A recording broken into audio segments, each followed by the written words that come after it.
Kong, ha? Oo. Kasi Pero di ba? palagi ko lang pupunta rito eh.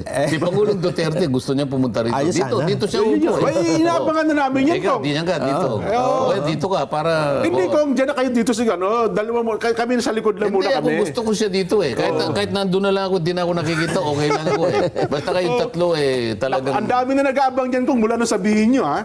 Sabi niya, Jen, kailan ba yan? Kailan ba yan? Binibiro ko ba kayo? Ayun na nga po, Gusto Kong. nga niya, inaano ko lang eh. Pinipigil nyo lang. Kasi hindi nakahanda yung mga director na ito eh. Ay, hindi, ready na ho. Alam Sabi niyo, ko, mag-ready muna kayo kasi Opo. hindi naman basta-basta naman yung upo dyan. Akala naman nyo eh. Aha. Akala nyo pangkaraniwang Biyernes lang yun. Nako, tsak At po saka yan. ang gusto niya kasi Lunes. Ay, pwede Hindi ho. Biyernes. Kahit po Lunes, Kong. Oho. Hindi, parang ang gusto niya Sabado eh. Sabi ko, wala tayong... Maliban sa Sabado Pwede ba Linggo. tayong mag-program Maliban sa Sabado? Linggo, Kong. Wala tayo dun eh. Oo Wala nga. tayo dun. no? Hindi tayo. Baka sakali naman pwede nating pagbigyan eh. I-record natin, Kong. Pwede naman. Hindi, ayaw niya na record. Gusto niya live, ano? Gusto nun live eh. Oho. Hindi, Pakiusapan natin kung yung i-air Lunes natin hanggang sa ibang Biyernes. channel. Huwag sa ibang channel. Dito tayo. Ano ba yung mga bago mo sinasabi? Yung bago, oh. Kung huwag kumapit kayo, baka uminom muna kayo ng tubig kasi Opo. ito ay baka uminit ulo nyo. Kasi di ba kahapon, ang sabi nyo ay, bakit hindi niyo pa imbestigahan din yung ibang mga alias, di ba? Oo. Alias ni Mga Mondeguer, Joma ano? Sison. Oo. Alias ni kung sino-sino, ha? Si Piatos. Kung mukhang narinig ang panawagan ninyo ng House Committee on Good Government. Oh. Kaya lang, eto sinabi ko, baka uminit ulo ninyo, ha? Oh. Mukhang pinapainit nga ang ulo ninyo dahil ang kanilang gusto ay i-verify ng Philippine Statistics Authority, verify mo kung gaano karaming pangalan dito, ha? Gano'ng karami? 677 na mga pangalan. Oo nga, kahit 10 milyon pa na pangalan yan. Ang pinag-uusapan natin, mga ginamit yan na asset ng ating pamahalaan. Ayun nga kung, alam mo ba, Aliases. ito yung mga tumanggap ng confidential funds, di ba? Ipinabe-verify sa PSA ng komite. Oo, di mahihirapan yan sapagkat hindi naman totoong tao yung mga pangalan nila. Sinabi na nga natin, nom de guerre, aliases. Oho. Hindi ba? Oo. Ba't kailangan pa i-verify ko? Yun na nga yung yun na nga yung palaisipan sa akin eh. Oh. Kung talagang sila ginagamit nila yung kanilang mga sentido komon, halimbawa. Kasi nga mukhang hindi nila alam na nom de guerre yun eh. So doon sila nang gagaling. Baka meron silang motibo, Kong, na parang ipakita sa publiko na, ayan, no? Mga peke yung pangalan, no? Ganun nga, pinag-aalab nila yung kaisipan ng ating mga kababayan. Ba, oo nga no. Hindi naman po pwedeng mangyari yung ganyan.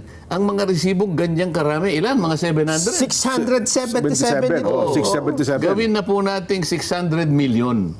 Pero ang prinsipyo po, ang pinag-uusapan natin dito, yung mga taong yan, kinasangkapan po ng ating pamahalaan sa iba't ibang kaparaanan, sa iba't ibang gawain, pagkalap po ng impormasyon para po maproteksyonan ang ating bansa. Kaya po confidential and intelligence funds. Yung intelligence funds po para sa mga pulis at sa army, may kinalaman po sa pagsasanggalang sa ating kalayaan, sa ating kapayapaan, sa ating seguridad. Internal, yung domestic, yung civil government, yan naman po yung confidential fund.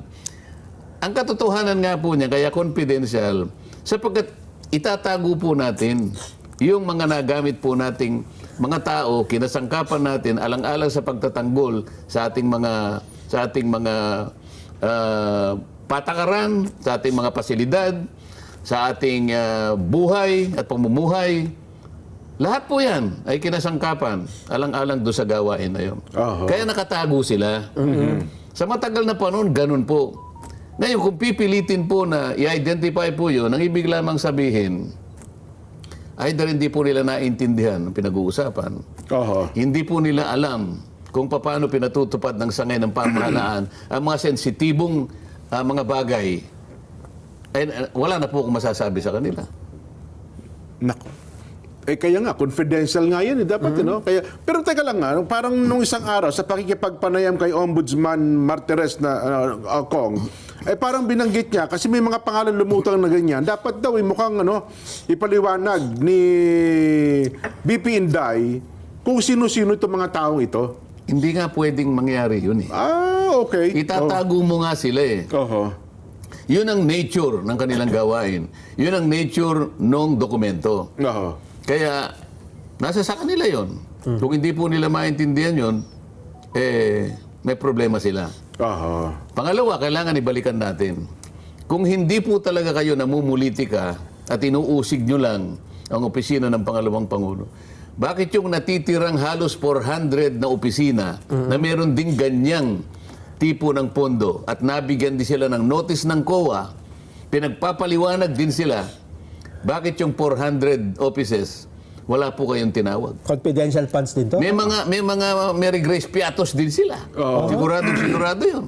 Kasi confidential funds. Confidential fund nga ay mahigit na 400 offices. Dapat pinatawag nyo rin, isa-isahin din nating tanungin sila. Bakit po hindi nyo ginawa? Yun muna yung sagutin nila. Kasi pinagpapaliwanag din sila ng COA eh. Meron Diba? din silang notice of disallowance eh. Nagtapat sa akin ng COA. Karaniwan po dyan kanya 350 to 400. O halimbawa, maging safe tayo. Pwede na bang safe? Yung 300, safe na safe po yan. 300 na lang, sabi na natin, para eksakto. Hindi, sabi niya 350, safe na safe. 350. Okay, sige, oo. Bakit ka ako? Isa lang. Ito lang ka ako yung pinagtatalunan natin. Yan lang po naman ay kaya hiningi ninyo eh. Yan ang sagot sa amin. Oo nga naman. Kung hiningi po kanya yung 350, bibigay din po, ay lalo kayo ka kung magkakasala siguro. Magkakawindang-windang na kayo niyan. Sapagkat ka ako, isunurrender ninyo ka kung tungkulin ninyo eh. Kayo ang merong mandato na mag-usisa, mag-audit.